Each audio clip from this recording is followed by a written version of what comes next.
vamos a explorar la rama motora del facial.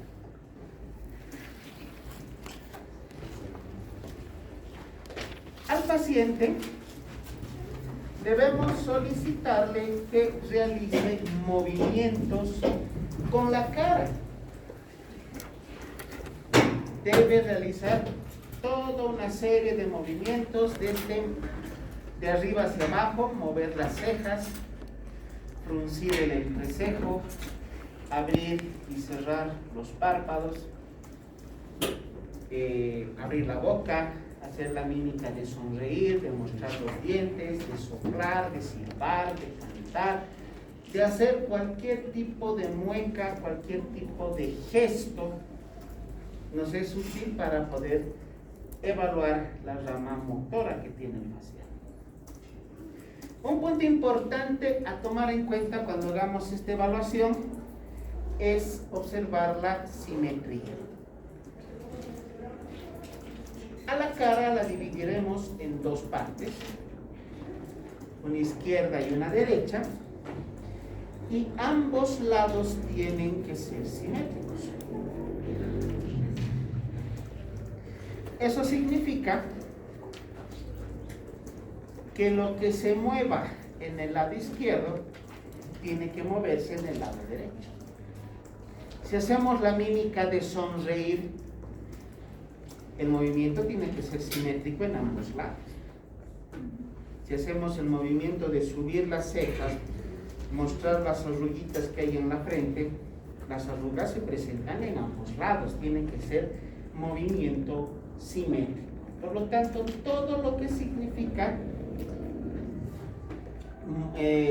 gesticulaciones, todo lo que es la mímica facial, nos sirve para evaluar la rama motora del facial. Cuando se paraliza el facial, usualmente solo se paraliza un lado, el lado izquierdo o el lado derecho. Y es lo que vulgarmente la gente, los pacientes, ¿qué dicen cuando se tienen parálisis facial? Que le ha soplado el aire, que le ha besado la araña, que le ha mirado chueco el lagarto, no sé cómo. O sea, nuestros pacientes, no se olviden, no saben medicina. El término común, el que más yo he escuchado, le ha dado aire. Bueno, podemos justificar hasta cierto punto esa terminología, tomando en cuenta que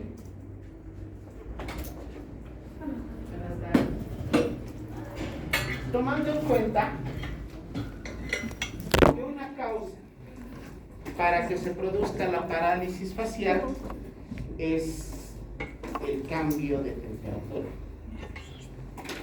Estar en un ambiente caliente, como ahora está haciendo frío, ha pasado, porque he visto pacientes, sobre todo los que están en altas temperaturas, panaderos que trabajan en la noche, están en un horno a una temperatura de unos 25, 30 grados, terminan su turno y salen a la temperatura ambiente de la ciudad hasta 0 grados. Ese cambio brusco de temperatura puede producir parálisis facial. En el ámbito de la neurología, a eso se denomina parálisis facial a frigori. A frigori, ese es el término, y ese es el diagnóstico, parálisis facial a frigori, porque es por el frío.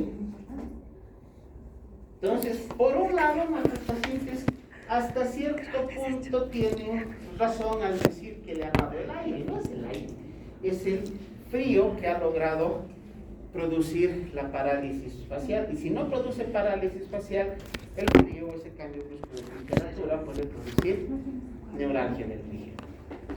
Bueno, en el ámbito de la parálisis facial, cuando el facial ha sido lesionado, se produce una inflamación de la rama motora, tendremos dos variables: la parálisis facial periférica y la parálisis facial central.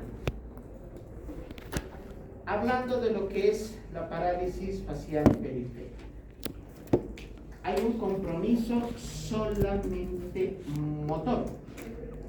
O sea, se afecta solamente la rama motora, manteniéndose la integridad de la rama sensitiva.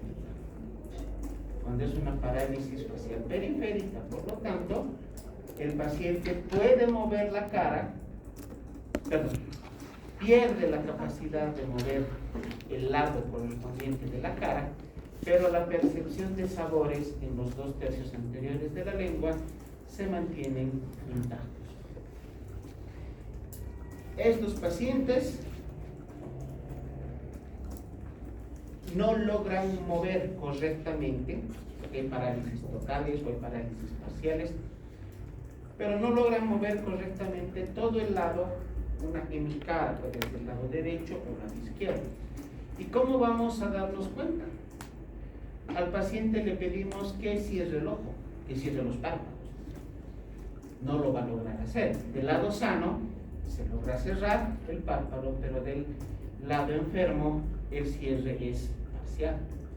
De igual manera, los movimientos, sobre todo a nivel de la boca, que son los que más se pueden evaluar, en el lado comprometido están muy disminuidos o directamente ausentes. Hay un signo que es el signo de Bell, este que vemos aquí, signo de Bell, que es típico de las parálisis faciales periféricas. Al paciente le pedimos que cierre los párpados. Del lado paralizado se cerrará parcialmente. Queda un espacio entre el párpado inferior y el párpado superior. No se ocluye por completo el párpado. Y si le pedimos al paciente que haga el intento, por favor, señora, haga fuerza, cierre su ojito. El paciente va a intentar, va a poner fuerza para ocluir el párpado. ¿Y qué va a pasar? Obviamente el párpado no se va a cerrar, pero el globo ocular que está por dentro se mueve hacia arriba y hacia atrás. De tal manera que lo único que vamos a ver en la hendidura palpebral será la esclerótica. De lo que tenemos que ver la pupila y el iris. El globo ocular se va hacia arriba y hacia atrás y solamente vemos blanco, o sea, solamente vemos la esclerótica. Eso se denomina el signo de Bell. Hay otro síndrome ya desde el punto de vista neurológico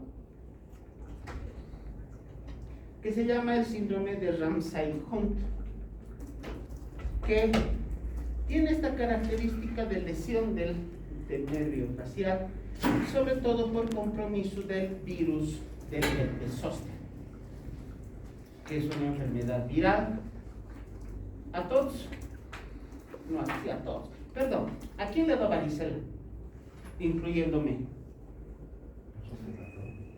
Usualmente en los cursos que hemos tenido, casi el 50% de los estudiantes tuvieron varicela. Y es usual que se tenga varicela en la niñez, ¿no? A mí me dio varicela cuando estaba en la universidad, prácticamente. Bueno, para mí, 4 años, 12 meses. Ahí me dio varicela. Bueno, a todos los que nos ha dado varicela, por si acaso, en algún momento de nuestra vida tenemos el riesgo de presentar el herpes zóster. Porque el virus que ha ocasionado la varicela está durmiendo dentro de nuestros nervios, así yo le digo, está durmiendo, y puede despertar 20, 30, 40 años después y producir herpes zóster y neuropatía posherpética. Esa neuropatía herpética produce inflamación de los nervios sensitivos y produce un dolor, pero el dolor 10/10 en EVA, que es realmente intenso, amerita internación a los pacientes solo por dolor. Este síndrome, el de Ramsay-Hunt, se produce justamente por la inflamación del nervio facial por el virus del herpes. que puede además estar acompañado de lesiones herpéticas, las famosas vesículas del herpes, en varias zonas del cuerpo.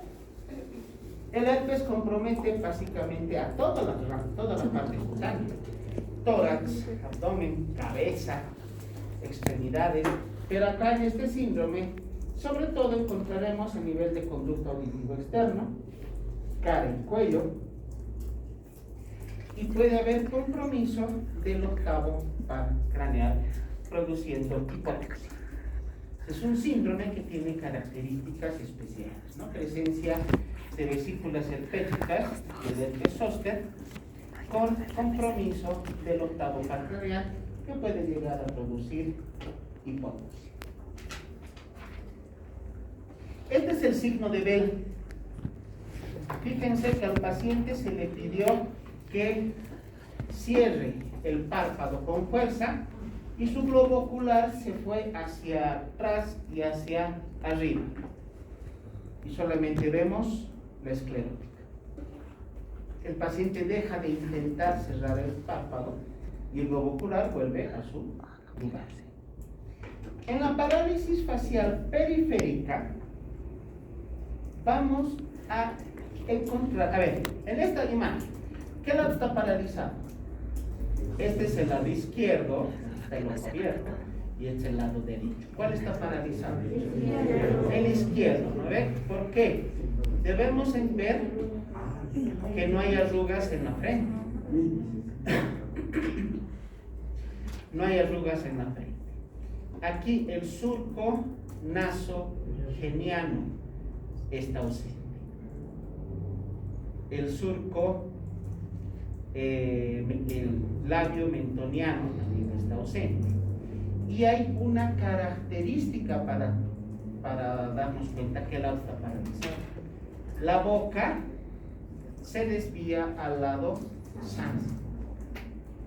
Entonces aquí vemos claramente el lado izquierdo paralizado. Obviamente esto es solamente un dibujo, porque acá se ven los pliegues de la frente, el surco nasogeniano, todos los surcos que se forman con la expresión facial mínima se logran ver. En el otro lado, no. ¿Por qué se produce la parálisis facial? Acá tenemos el origen, edema del nervio facial, de la rama motora del nervio facial, que tiene un inicio agudo, empieza de un momento para el otro. El paciente puede entrarse a la cama a dormir y al día siguiente aparece paralizada la cara. Máximo, en un plazo de 48 horas, el compromiso será mayor. Ahí es donde ya podemos determinar con exactitud en las primeras 48 horas la magnitud de la parálisis, si es una parálisis parcial, si es una parálisis total. Entonces, en esta parálisis se produce compromiso de todos los músculos encargados de dar la expresión facial.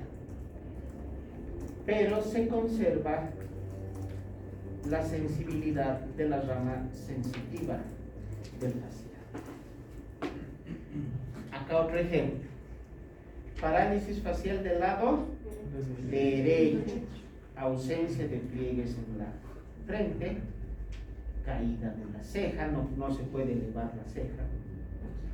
Y labio o la comisura labial también disminuida. Esta es una parálisis, si se fijan, haciendo comparación con el anterior, mucho menos llamativa, no es tan evidente.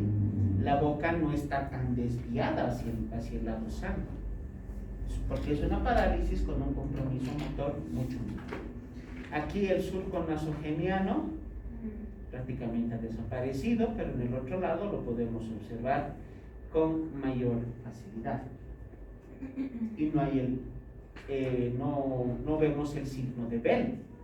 Ambos ojos están abiertos. Solamente se observará el signo de Bell cuando se pida al paciente que cierre los párpados.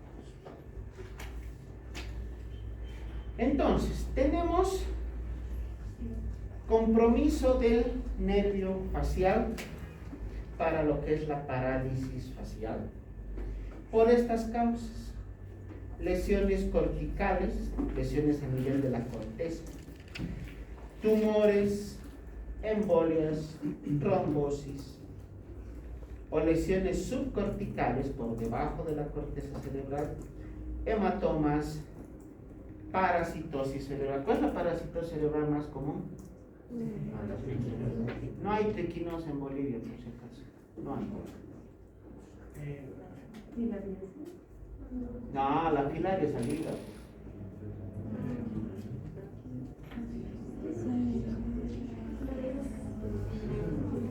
La neurocisticercosis. No hay triquinosis en Bolivia, lo que hay es cisticercosis. Luego tenemos lesiones del tronco suprapontino, igual, causas tumorales, causas vasculares, pueden haber procesos infecciosos, como las encefalitis que llegan a comprometer varias zonas del encéfalo. Cualquiera de ellas puede motivar la lesión del facial. Hemos hablado de una parálisis periférica. Vamos a ver si aquí está. No, antes de esto. Además de la parálisis periférica, no sé qué pasó, no es robo de la positiva. Hay una parálisis facial central, que es otra variante. ¿En qué se diferencia la periférica de la central? En la periférica se paraliza toda la mitad de la cara, de arriba hacia abajo, desde la frente hasta el mentón. En la parálisis facial central solo se paraliza la mitad inferior de la cara. Por lo tanto, se conserva el movimiento de la frente, se conserva el movimiento de la ceja, del globo ocular hacia abajo, de la cavidad orbitaria hacia abajo, es donde se produce la parálisis. ¿Ya? Entonces, parálisis facial periférica, parálisis de toda la mitad de la cara, de arriba hacia abajo. Parálisis facial central, solamente de la mitad inferior. Hay una mitad que está paralizada y de esa mitad solo la mitad inferior. Del globo ocular hacia abajo, conservándose el movimiento hacia arriba. Bueno, parálisis facial bilateral, algo muy raro, poco frecuente. A un principio les decía que es más común que se produzca parálisis de un solo lado. Que se paralicen ambos lados de la cara es algo poco usual y se llama diplejía facial. Se produce sobre todo por el Guillain-Barré, el síndrome de Guillain-Barré. ¿Lo conocen? ¿Cómo es? Una parálisis ascendente. Usualmente las parálisis por lesiones vasculares, lesiones isquémicas, es de arriba hacia abajo. Se empieza a paralizar primero arriba y baja progresivamente. En el Guillain-Barré es todo lo contrario. Empieza abajo y va subiendo. Eso es una parálisis ascendente. Otra causa, el síndrome de Herford, que está compuesto por una diplejía facial asociada con uveoparotiditis sarcoidosa. La sarcoidosis es una enfermedad autoinmune. Es una patología que se estudia en la materia de reumatología, que puede producir compromiso a nivel de las parótidas. Y el síndrome de Moebius, que tiene diplejía facial asociada con parálisis de otros pares craneales, en especial los que están encargados de dar movimiento a los globos oculares. Si se fijan en esta imagen, parece una paciente dormida, ¿no? Pero tiene parálisis de ambos lados, no logra cerrar correctamente ambos globos oculares. Como está paralizado ambos lados, se ven los surcos nasogenianos muy disminuidos, obviamente. muy disminuidos. Y la boca se mantiene en posición central, no hay desvío hacia ningún lado porque los dos lados están paralizados. Algo realmente extremadamente raro, que yo lo conozco solo por vivos. Nunca hemos tenido paciente que tenga displejía facial. Sí, parálisis faciales periféricas, que es lo más frecuente. Antes de pasar a este par, ¿cómo se hace el tratamiento de una parálisis facial? Para que ya vayan aprendiendo. ¿Alguien sabe? Masajes, ¿no? Pero tratamiento farmacológico. Algo de los músculos.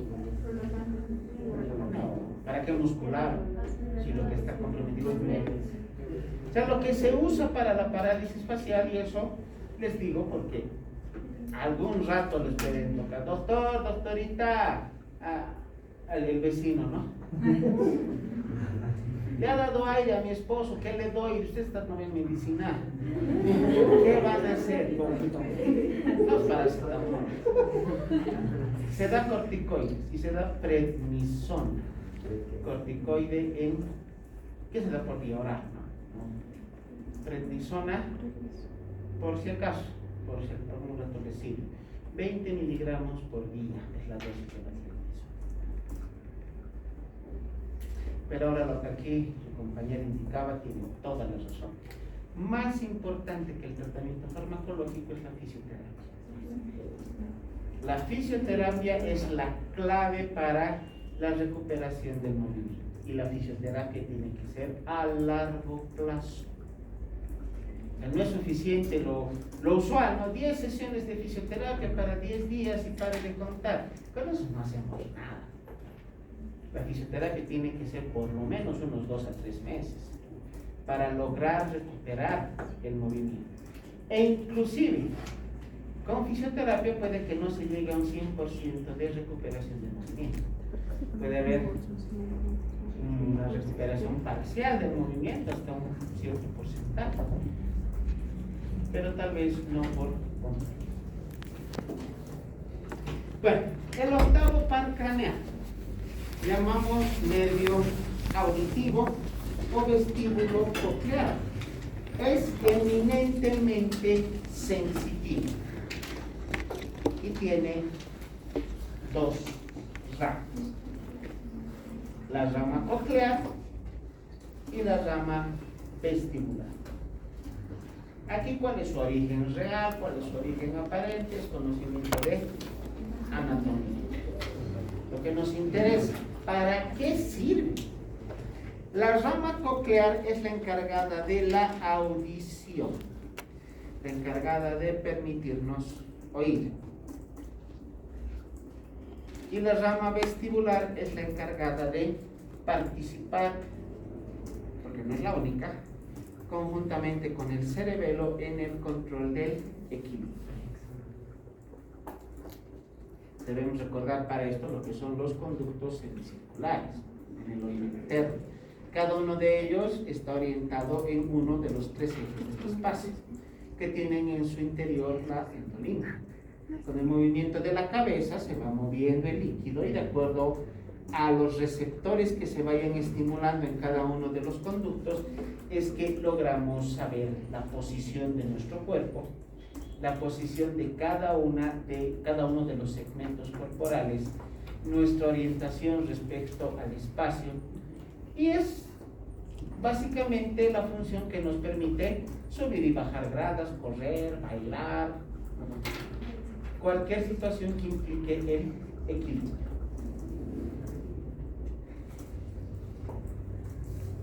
¿Cómo vamos a evaluar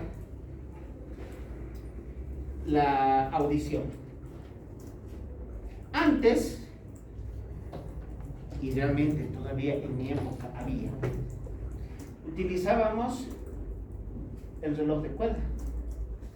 Tic-tac, tic-tac. Ahora ya todos los relojes son digitales, no hay ninguno hace soniditos. Acercábamos el reloj al oído del paciente a una cierta distancia y teníamos que preguntarle al paciente si escuchaba el sonido. y luego ir separando, alejando cada vez más del oído hasta que el paciente ya no percibe el sonido, y luego comparar con el otro lado. Así podíamos determinar cuál de los dos oídos estaba con disminución de la audición, si es que había alguna deficiencia. ¿Por qué tenemos dos oídos? Suficiente con uno. A ver, todos estamos en una posición en este momento. Nuestro cuerpo tiene una posición. ¿Escuchan el ruido que hay afuera en la calle? Sí. ¿Qué ruido es? Bocinas. ¿Y de cómo sabemos que es este lado si no vemos? ¿Por qué no es allá? ¿Por qué el sonido no viene de allá? Si yo digo, no, de allá está el auto. De la otra calle está viniendo el sonido. Porque se reciben las ondas por este lado. El sonido viene de este lado. ¿Dónde va a llegar primero? Al oído, en el caso del izquierdo, en el caso del izquierdo es derecho. Pero también lo estoy percibiendo por el otro lado. ¿Dónde llega primero? El que está más cerca de la fuente sonora. Demorará milésimas de segundo en llegar al otro lado. Entonces, como este es el primer lado estimulado, sé que este es el lado de donde viene el sonido. Por eso tenemos dos. Sin necesidad de ver, sabemos de dónde viene el sonido. Porque tenemos audición estéreo. Estéreo. ¿Saben lo que es sonido estéreo? Por eso usan audífonos en ambos oídos, para escuchar estéreo. Porque si escucháramos solo como había antes, y me acuerdo, mi abuelito tenía una radio donde se ponía la clavija del audífono, y solo era uno. Con eso iba al estadio para escuchar el partido. Pero solo era un lado, y no había en esa época radios que daban sonido estéreo, era monoaural. Eso se llamaba sonido mono, ahora llama mono, ahora el otro es el sonido estéreo. Nuestros oídos tienen capacidad de escuchar sonido estéreo en ambos lados y con una muy buena calidad. Bueno, esa es la manera, digamos, más sencilla de poder identificar o poder determinar si el paciente escucha o no escucha. Para poder evaluar correctamente la audición, ¿qué necesitamos? Un diapasón. ¿Conocen el diapasón? Golpean las ramas, ¿no? Es como una U, un palito, golpean y vibran. Tenemos que realizar dos pruebas. Aquí está la prueba de Rine, esto se escribe con doble E, y aquí abajo está la otra, que es la prueba de Weber. Para realizar la prueba de Rine, hacemos vibrar el diapasón y colocamos la punta del diapasón en la zona mastoidea, en la apófisis mastoides. Y el paciente debe tener la capacidad de poder reconocer, escuchar el sonido que se transmite a través de los huesos de la cabeza. Luego hacemos vibrar nuevamente el diapasón, igual que el reloj que colocábamos antes, ponemos hacia uno de los pabellones auriculares. Y luego repetimos la misma maniobra con el otro lado. Si tanto la prueba que estamos colocando en la zona retroauricular como la audición son normales, entonces es una prueba normal en cuanto a la percepción de sonidos. Si ninguna de las dos pruebas el paciente reconoce o escucha algo, hay una lesión para la transmisión del sonido. En la prueba de Weber, básicamente es lo que acabamos de ver con el ejercicio de las bocinas. Hacemos vibrar el diapasón y colocamos acá arriba, en la zona parietal, en la sutura interparietal. Y como tenemos dos oídos, sonido estéreo, pues parece hasta audífonos, el paciente tiene que escuchar la vibración tanto en el lado izquierdo como en el lado derecho. Con estas dos pruebas, Rine y Weber, podemos determinar fácilmente la capacidad del paciente para poder percibir sonidos. Ahora, cuando un paciente ya tiene cierto grado de hipoacusia, no le diremos sordera, ¿ya? El término correcto es hipoacusia, disminución de la capacidad para percibir sonidos. Y a lo que llamamos sordera, que el paciente está sordo, no escucha nada, el término es anacusia. Anacusia. Hipoacusia, disminución de la percepción de los sonidos. Anacusia es la ausencia completa para la percepción de sonidos. Causas para esto. Para la disminución de la percepción de los sonidos, la más frecuente, la que algún momento nos va a pasar a todos, es la disminución de la capacidad auditiva por la edad. La esclerosis de la cóclea en el interior del oído interno. Y cuando tenemos un paciente en el cual está ya medio sordito, tiene hipoacusia, solo por la edad, el diagnóstico es presbiacusia. Ese es el diagnóstico. La disminución de la agudeza auditiva solamente por el paso de los años. Y esto nos va a pasar a todos a partir de los 60 años. Igual que la disminución de la agudeza auditiva, viene la disminución de la agudeza visual. Bueno, la lesión de la rama vestibular nos va a producir vértigo o mareo. No es lo mismo. ¿Qué es vértigo? Es la pérdida de la orientación espacial que viene por varias vías, la vía visual, la vía proprioceptiva y el sistema vestibular. O sea, cuando una persona tiene vértigo, pierde temporalmente su percepción, su orientación espacial. O sea, no logra darse cuenta cuál es su ubicación en el espacio. Si está echado, si está parado, si está de cabeza, pierde la capacidad de orientarse, de orientar su cuerpo en los tres ejes del espacio. Eso denominamos vértigo. ¿Qué es el mareo? La sensación de que uno va a perder el conocimiento, la sensación de desequilibrio. Uno está caminando y siente mareo y tiene tendencia a caerse hacia un lado o hacia el otro. Hay una sensación de desorientación espacial. Muchos pacientes la describen como una sensación de flotar en el aire. Con alguno de ustedes, creo que hemos visto en algún paciente, en alguna visita con hipoglicemia, hemos hablado de hipoglicemia, no me acuerdo si era con ustedes, con algún grupo de prácticas.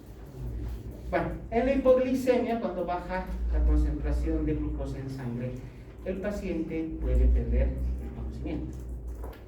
Y esta pérdida de conocimiento es precedida de mareo. La persona pierde temporalmente su orientación, va perdiendo progresivamente el conocimiento y puede perder el conocimiento, puede haber desvanecimiento. Así que el término de vértigo y mareo son cosas distintas. ¿Y qué es el nistagmus? El movimiento involuntario, oscilatorio y rítmico de los ojos. Lo ven al paciente y sus ojos se mueven así, hacia un lado. Si se fijan, si estos son los dos globos oculares, hay este movimiento. Hay un componente rápido, se llama, al lado en el cual se mueve con mayor velocidad, que en este caso sería el lado derecho. Y luego vuelve hacia su posición normal. Con mayor velocidad, va hacia el lado derecho y cuando vuelve lo hace con menor velocidad. Este movimiento, así se hacen los ojos. Este es el nistagmus. Este lado, en mi ejemplo, sería el componente rápido y cuando los ojos vuelven a su lugar es el componente lento. Cuando vean, estudien, vayan a buscar bibliografía referida al nistagmus van a leer sobre lo que es el componente rápido y el componente lento. El nistagmus puede ser horizontal, cuando los ojos se mueven de un lado para el otro, vertical, de arriba hacia abajo, o circunferencial. O puede haber un movimiento mixto donde se mezclan varios, o 2 o 3 de estos tipos de movimientos. Eso también se produce por lesión a nivel vestibular.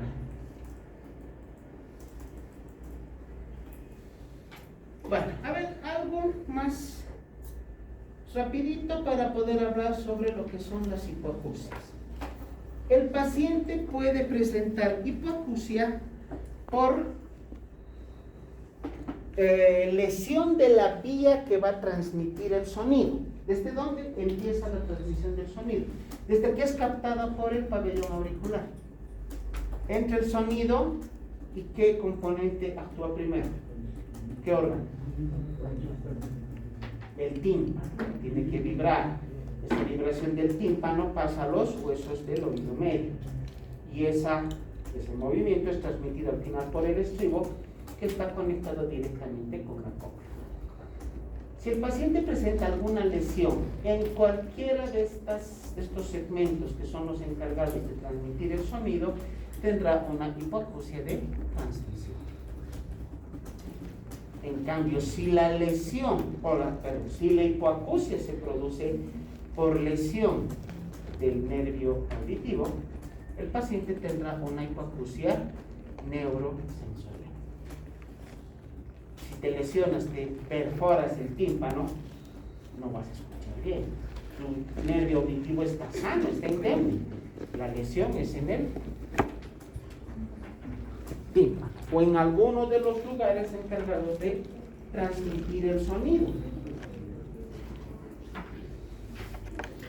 Ahora, este síndrome sí que quisiera que se lo aprendan porque es de frecuente consulta. Hemos tenido pacientes internados con el síndrome de Meniere. Es un síndrome que se caracteriza por vértigo, nistagmus, náuseas, vómitos e hipoacusia. En sí, son 3 los componentes principales: vértigo, mareo, náuseas, que puede acompañarse de vómitos, y presencia de hipoacusia, tinnitus o acúfenos.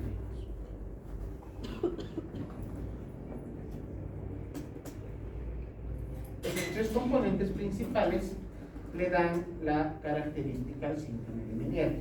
Se internan pacientes porque no pueden caminar, están tan mareados que es un riesgo, es un peligro que estén caminando por la calle, porque en algún momento pueden perder el equilibrio, se caen, y ¿qué es lo peor que les puede pasar?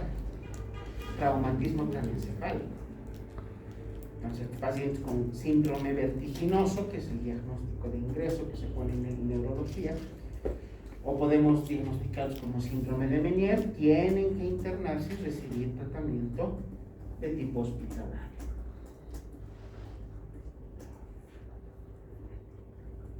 Aquí vemos el diapasón.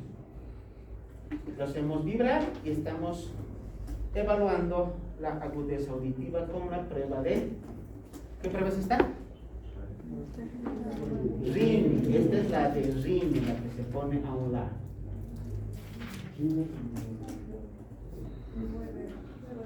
Esta también es la prueba de Rini. Colocar la punta del diapasón en la apófisis mastoide. Ambos pasos, este que hemos visto acá, que es la transmisión del sonido del diapasón captado por el conducto auditivo externo, más la colocación del diapasón en la zona de la mastoides, ambos son parte de lo que es la prueba de Rini. La prueba de Weber es colocar el diapasón acá, en la zona interparietal. Hemos visto con dibujitos, ahora que lo vemos claramente cómo se realiza cada una de estas pruebas. ¿Cómo evaluamos, cómo interpretamos las pruebas de Weber y de Rine.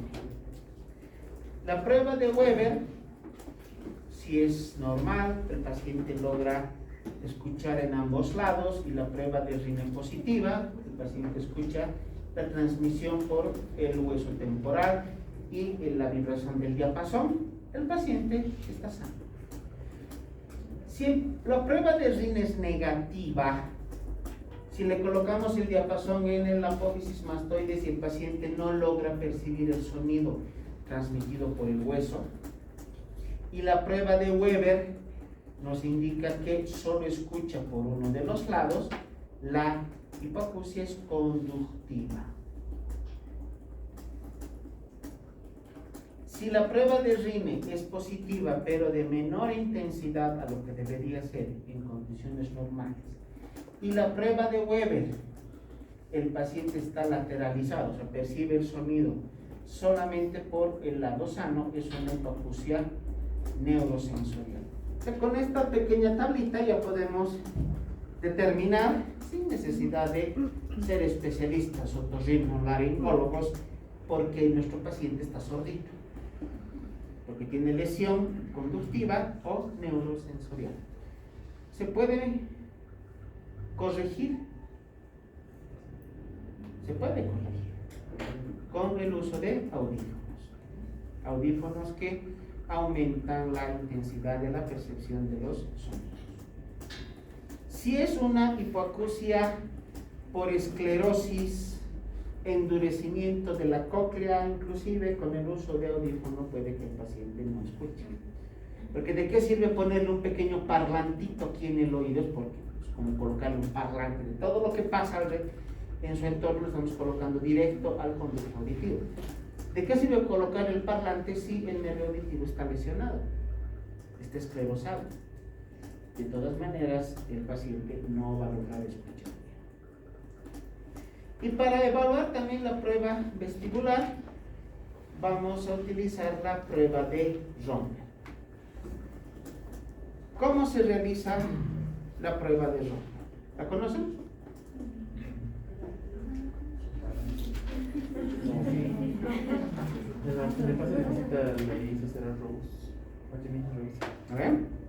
A ver, pero para que todos sus compañeros aprendan.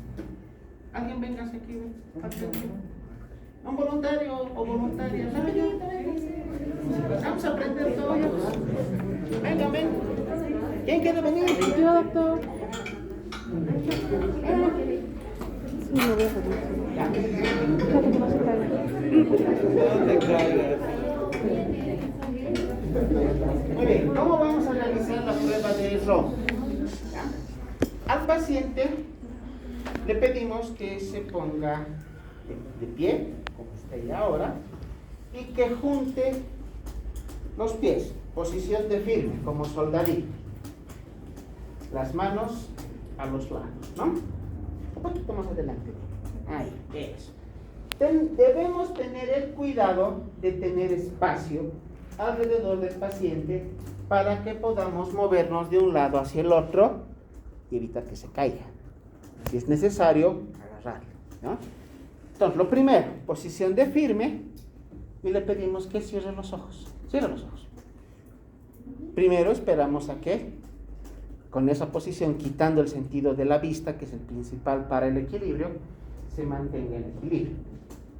Sigue cerrando los ojos, no lo sabes. Luego, hacemos pequeños empujoncitos hacia adelante o hacia atrás. Entonces, uno tiene la capacidad de equilibrarse. Si ya tiene síndrome de Meniere, síndrome vestibular, vertiginoso, ese rato ya uno tiene que separar los pies para aumentar la base de sustentación y no caerse. Abre los ojos. Esta es la prueba simple. ¿No? La segunda, bueno, la prueba simple en el primer paso. El segundo paso. Le pedimos que extiendan los brazos. Abran los dedos. Los dedos abiertos y separados, ¿no? Que no haga chanchullo. Y lo mismo, cierra los ojos. Y volvemos a hacer lo mismo. Dar pequeños empujones a un lado y hacia el otro, siempre a la expectativa de que el paciente cuidado se nos caiga para agarrar. Muy bien, abre los ojos y vuelve a la posición normal. La primera parte es lo primero que hemos hecho es el paso número 1, extender los brazos, que sería la segunda parte. Suficiente con esa prueba para que el paciente pueda indicarnos o podamos darnos cuenta si conserva el equilibrio. Hay una variante que se llama el Romberg sensibilizado. Le vamos a poner más difícil la prueba al paciente. ¿Qué le decimos? Ponga su pie delante del otro, punta talón. Eso. ¿Ve? Y es más difícil porque nuestra base de sustentación, que era de este tamaño, ya se ha vuelto más chiquita. Cualquiera, primero uno, luego el otro, igual tenemos que evaluar ambos lados. Ahora, lo mismo. Extiende los brazos, abre los dedos y cierra los ojos. Ahí. Y tenemos que se nos va a caer nuestro paciente. Lo digo con el otro pie. Ahora puedes hacer con el otro lado, es igual. A ver, cierra los ojos. Igual me voy a quedar.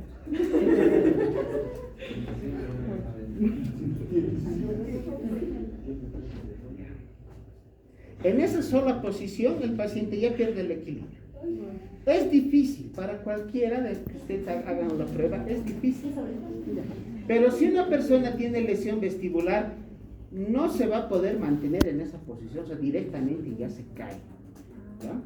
Cierra los ojos, vamos a dar pequeños empujones y tienes que mantener el equilibrio. ¿Y cómo yo completo la prueba? No es parte de lo que dice la bibliografía, pero esto me ha enseñado un neurólogo. Pon los pies juntos. Al paciente le pedimos que te ubicas por donde estás, ¿no? Sí. Extienda los brazos, que abra los dedos, cierre los ojos. Ahora camina hacia adelante, unos pasos, sin abrir los ojos, hasta que yo te diga. Ya, detente ahí, detente. Ahora retrocede, sin abrir los ojos. Hasta ahí. Ya, sin abrir los ojos, da una vuelta sobre tu eje. Gira. Eso hasta donde estás. Muy bien, ahora abre los ojos. Abre los ojos, baja los brazos. Si le hacemos hacer esa prueba al paciente, ¿cómo está? El ratito quiere más, siente que todo le da vueltas. Esa es la manera de poder evaluar con la prueba de Romberg, la maniobra de Romberg. La primera maniobra de Romberg simple, que tiene dos pasos. Primero con los brazos abajo y luego con los brazos hacia adelante.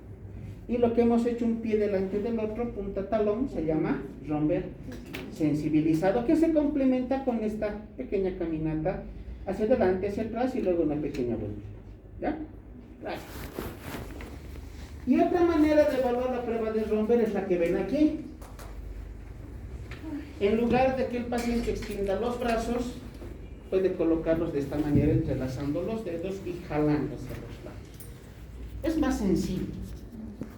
Más sencillo cerrar los ojos y mantener el equilibrio. ¿Por qué? Porque con tus brazos te logras equilibrar. Es como un equilibrista en una cuerda floja, no ves si pones pasos largos. Igual con tus brazos estás logrando hacer ese equilibrio.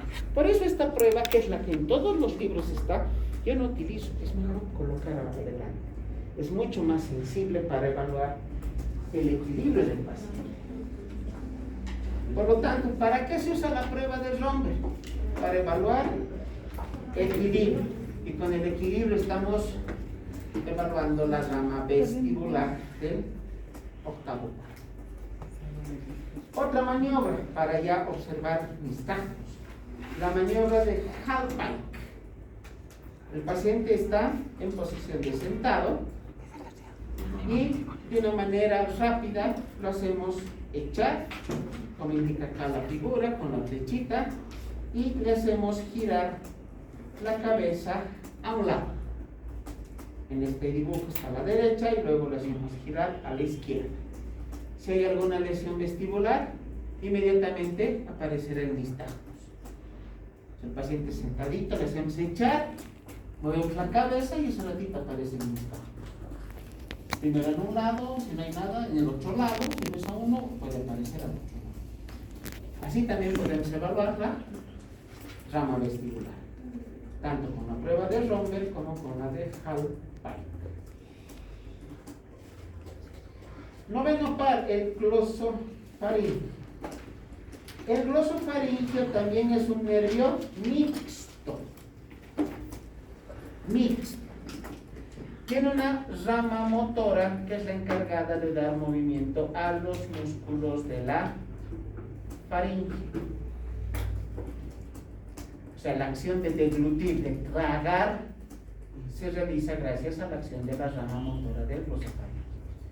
Controla el movimiento de los músculos de la faringe, del paladar blando y de la faringe. ¿Y por qué se llama gloso? ¿Qué significa gloso? Lengua. ¿Qué tendrá que ver con la lengua? ¿Mueve la lengua? Le da sensibilidad al tercio posterior de la lengua. Sensibilidad para la percepción de sabor. O sea que para percibir sabores necesitamos de dos pares craneales. No es así tan simple percibir sabores. Los 2 tercios anteriores de la lengua percibimos sabores gracias a la rama sensitiva del facial.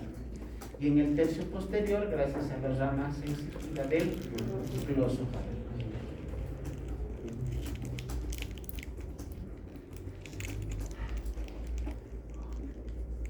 Esta es la parte anatómica. ¿Cómo vamos a explorar? Para el movimiento, simplemente al paciente, todos los días hacemos eso cuando estamos, bueno, espero que lo hayan hecho. Cuando al paciente lo están explorando, abra la boca, diga ¡ah! Ahí están evaluando la rama del glosofaringio. Porque al deprimir la lengua con el bajalenguas y dejar la cavidad oral visible, los pilares del istmo de las fauces, la paladar blando y la pared posterior de la faringe, si el paciente le decimos que diga ¡ah!, ese ratito vibra, se contraen los músculos y vemos ese movimiento. O sea que sin saberlo ya hemos aprendido a evaluar la rama motora del glosofaringio. Y para evaluar la rama sensitiva, tanto del facial como del glosofaringio, tenemos que utilizar los 4 sabores básicos: dulce, amargo, salado y ácido. En un hisopo tenemos que empapar un líquido, agua, diluida con cada uno de estos sabores y colocar en la punta de la lengua, en las partes laterales, en la parte central y luego irnos a la parte posterior, a la base de la lengua. Aquí dividiremos en 3 partes, donde estamos poniendo ahorita el cursor. De aquí hacia la base controla el glosofaringio, de aquí hacia la punta controla el facial. Aquí estamos viendo cómo ver o cómo evaluar lo que es la rama motora. Señor, abra la boca, diga ¡ah! Mueve los músculos, o sea, se logra ver la pared de la faringe y estamos evaluando la rama motora.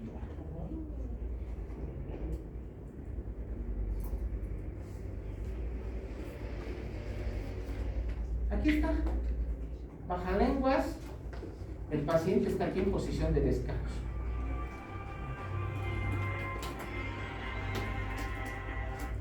Perdón.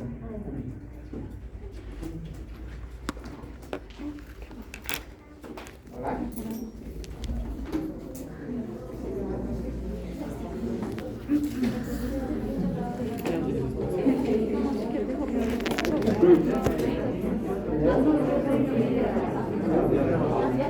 Un poco de